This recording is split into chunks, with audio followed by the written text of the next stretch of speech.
Perkenalkan, nama saya Elena Latifatunisa dari kelas 2D, nomor absen 05, NPM 2014060201.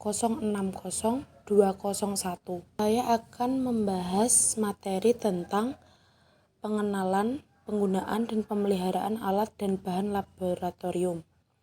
Di sini, alat dan bahan terdapat mikroskop cahaya, mikroskop stereo, beaker gelas atau gelas piala, tabung Erlenmeyer, gelas ukur, labu takar, cawan Petri, tripod, respirometer, plat tetes, jangka sorong, tabung reaksi, mortar dan pistil, spatula, torso manusia, kaca benda, kaca penutup, pipet tetes, kasa, gelas arloji, termometer, dan lampu spiritus.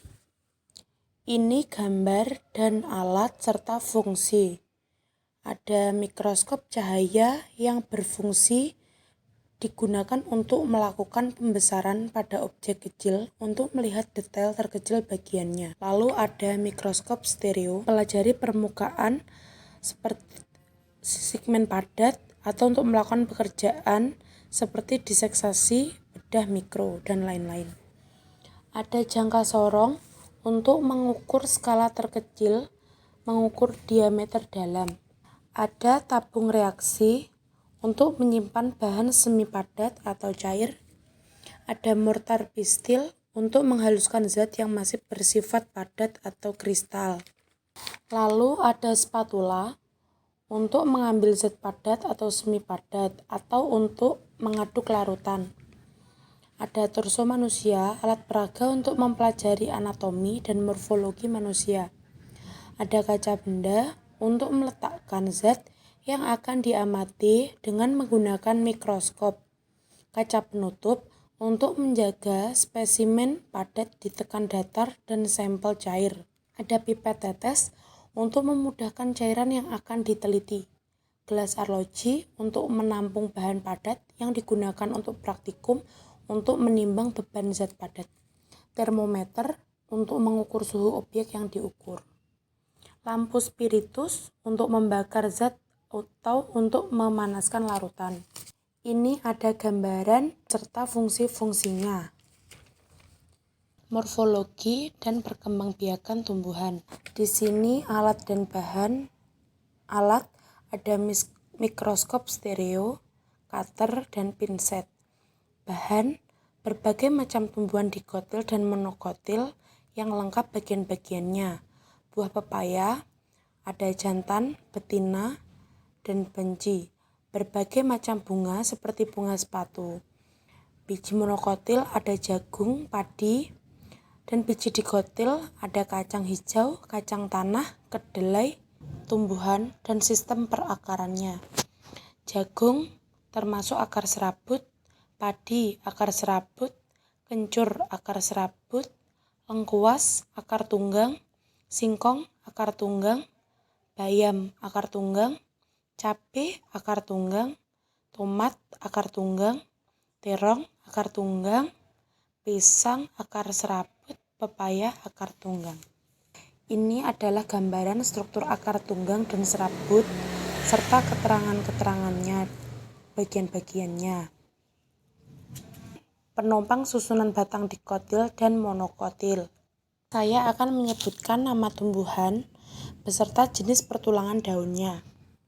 Di sini ada tumbuhan jagung, daunnya sejajar, padi, daun sejajar, kencur, daun menyirip, lengkuas, daun menyirip, singkong, daun menjari, bayam, daun menyirip, cabai, daun menyirip, tomat, daun menjari, terong, daun menyirip, pepaya, daun menjari. Gambar tumbuhan beserta sistem perakaran dan jenis batang dan susunan tulang daun.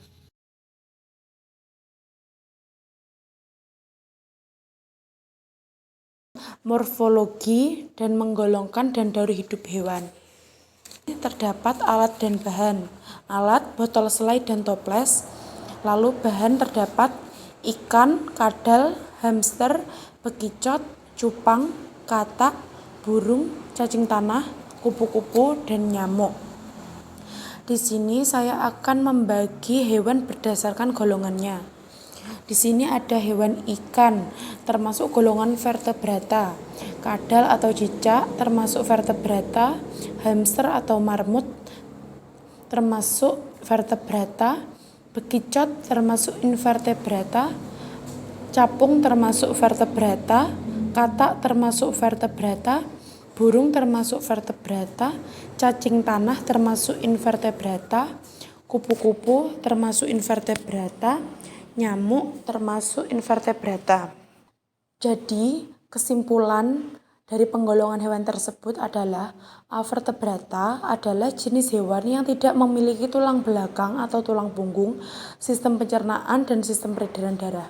Hewan ini lebih sederhana jika dibandingkan dengan hewan jenis vertebrata, hewan yang dalam golongan hewan intervertebrata. Vertebrata adalah jenis hewan yang memiliki tulang belakang atau tulang punggung. Hewan-hewan yang tergolong dalam vertebrata dibagi menjadi beberapa jenis, yakni spesies, amfibi, reptil, aves, dan mamalia. Nama hewan, tempat hidup, jenis makanan, cara berkembang biak, serta jenis penutup tubuh.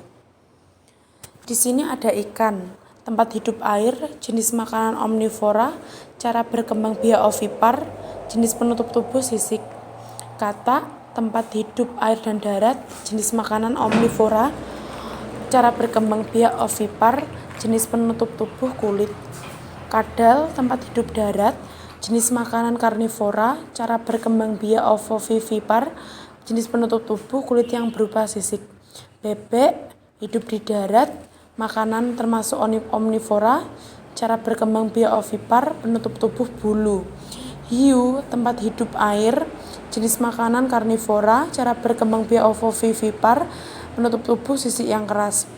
Sapi, tempat hidup darat, jenis makanan herbivora, cara berkembang biak vivipar, jenis penutup tubuh rambut.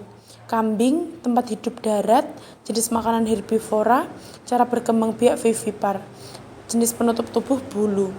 Ayam, tempat hidup darat, jenis makanan omnivora, cara berkembang biak ovipar, penutup tubuh aves atau bulu. Buaya, hidup di air dan darat, jenis makanan karnivora, cara berkembang biak ovipar, dan jenis penutup tubuh kulit yang berlapis. Ular, tempat hidup darat dan air, jenis makanan karnivora, cara berkembang biak ovipar, jenis penutup tubuh sisik. Sistem gerak pasif dan aktif. Ini alat dan bahan. Ada torso rangka manusia dan atlas rangka dan gambar macam-macam otot. Gambar torso manusia serta keterangan-keterangannya.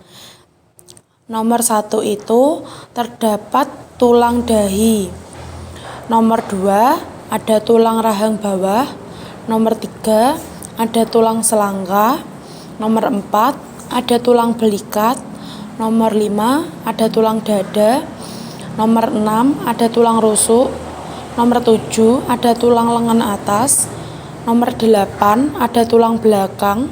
Nomor 9 ada tulang pengumpil.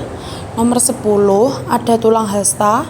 11 ada tulang pergelangan tangan. 12 ada tulang telapak tangan. 13 ada tulang ruas jari. 14 ada tulang pinggul. 15 ada tulang paha. 16 ada tulang tempurung lutut. 17 ada tulang betis. 18 ada tulang kering. 19 ada tulang pergelangan kaki. 20 ada tulang telapak kaki. 21 ada tulang jari kaki. Makanan, sistem pencernaan, dan indera perasa. Di sini terdapat alat dan bahan. Alat ada tabung reaksi, rak tabung reaksi, plat tetes, pipet, mortal, dan pistil. Bahan, torso pencernaan manusia. Bahan makanan seperti susu, telur, roti tawar, tahu, tempe, pisang, mentega, nasi, bawang merah, bawang putih, jahe, kunyit, kencur, temulawak, kunci, laos, gula pasir, cuka garam, serbuk obat, vitamin C atau sejenisnya. Lalu ini adalah hasil dari pengujian zat makanan, pengujian karbohidrat. Di sini kita siapkan semua alat dan bahan yang diperlukan, lalu kita sudah menumbuk halus bahan-bahan yang sudah kita siapkan. Ambil secukupnya saja, taruh pada piring tiap bahan yang dihaluskan. Lalu kita memberi 1 tetes tiap makanan dengan betadine. Lalu kita menunggu beberapa detik untuk melihat reaksi bahwa makanan berubah warna menjadi biru kehitaman. Diagram torso manusia dan sistem pencernaan. Di sini kita dapat menjelaskan satu persatu diagram sistem pencernaan. Nomor 1 ada kelenjar ludah, nomor 2 parotis, 3 submandibularis, 4 sublingualis, 5 rongga mulut, 6 amandel, 7 lidah, 8 esofagus, 9 pankreas, 10 lambung, 11 saluran pankreas, 12 hati, 13 kantung empedu, 14 duodenum, 15 saluran empedu, 16 kolon, 17 kolon transversum, 18 kolom ascendens, 19 kolom descendens, 20 heum, 21 cecum, 22 umbai cacing, 23 rektum atau poros usus, 24 ada anus. Sistem pernafasan dan indera penciuman. Alat dan bahan. Bahan seperti jangkrik atau belalang, kecambah, kapur sirih, kapas, zat warna, air kapur jernih, beker glass, botol bekas air mineral plastisin, bawang merah, bawang putih, jahe, kunyit, sedotan plastik dan sedotan air mineral. Gambar torso manusia. Di sini kita dapat mengamati sistem respirasi pada torso tersebut. Ini adalah bukti percobaan pengujian respirasi.